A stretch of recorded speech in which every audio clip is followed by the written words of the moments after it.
RDX September 6 முதல் திங்கள் முதல் சனிக்கிழமை வரை இரவு 7 மணிக்கு.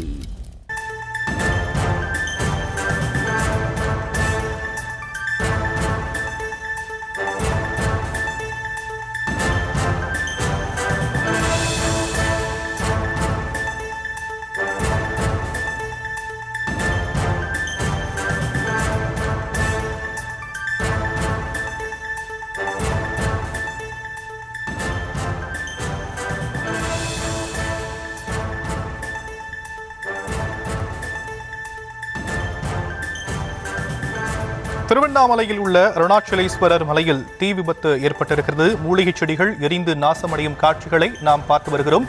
மர்ம நபர்கள் தீ வைத்ததாக கூறப்படும் நிலையில் விவரங்களை நம்முடைய செய்தியாளர் சசிகுமாரிடம் கேட்கலாம். சசிகுமார், என்ன நடந்தது? திருவண்ணாமலை அருணாச்சலேஸ்வரர் திருக்கோயில் உலக பிரசித்தி பெற்ற திருக்கோயில். அதிலும் குறிப்பாக நாம் பார்த்தோம் என்றால் அருணாச்சலேஸ்வரர் திருக்கோயிலுக்கு பின்புறம் அமைந்துள்ள அண்ணாமலையார் மலை, இந்த மலையானது அண்ணாமலையார் காப்புக்காடு என்று அழைக்கப்படுகிறது. இந்த மலையை சுற்றி ஆயிரக்கணக்கான மூலிகை செடிகள், வெம்பாலை, காட்டு நெல்லி, கள்ளி மரம் உள்ளிட்ட பல்வேறு மரங்களும் இருக்கிறது.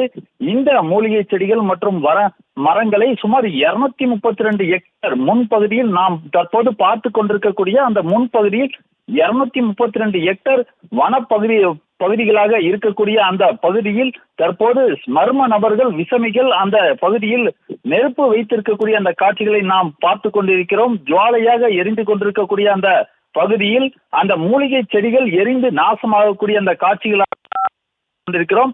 இந்த சூழ்நிலையில் இந்த மூலிகை செடிகளினுடைய சுவாசத்தில் பௌர்ணமி தினத்தில் வலம் வரும்போது நம்முடைய நோய்கள் அகழ்வதாக எண்ணிய பல்வேறு ஆன்மீக பக்தர்கள் திருவண்ணாமலைக்கு வெளி மாநிலங்கள், வெளிநாடுகளில் இருந்தெல்லாம் வருகின்றார்கள். அப்படிப்பட்ட இந்த மூலிகை செடிகளை விசமிகள் சிலர் தீ வைத்து எரிக்கக்கூடிய அந்த காட்சிகளை, அந்த ஜுவாலையாக எரியக்கூடிய அந்த காட்சிகளை நாம் பார்த்து வருகிறோம். இது போன்ற செயல்கள் இனி வரும் காலங்களில் நடைபெறாமல் இருப்பதற்கு வனப்பகுதிக்குள் ஏறுபவர்களை கண்காணித்து வனத்துறை அதிகாரிகள் உரிய நடவடிக்கை எடுக்க வேண்டும் என சமூக ஆர்வலர்கள் கோரிக்கை விடுத்து வருகின்றனர்.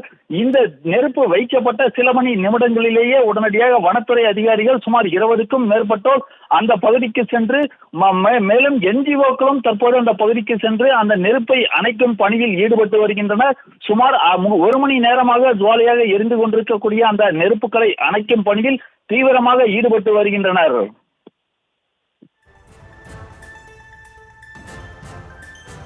தற்போதைய விவரங்களுக்கு நன்றி சசிகுமார்.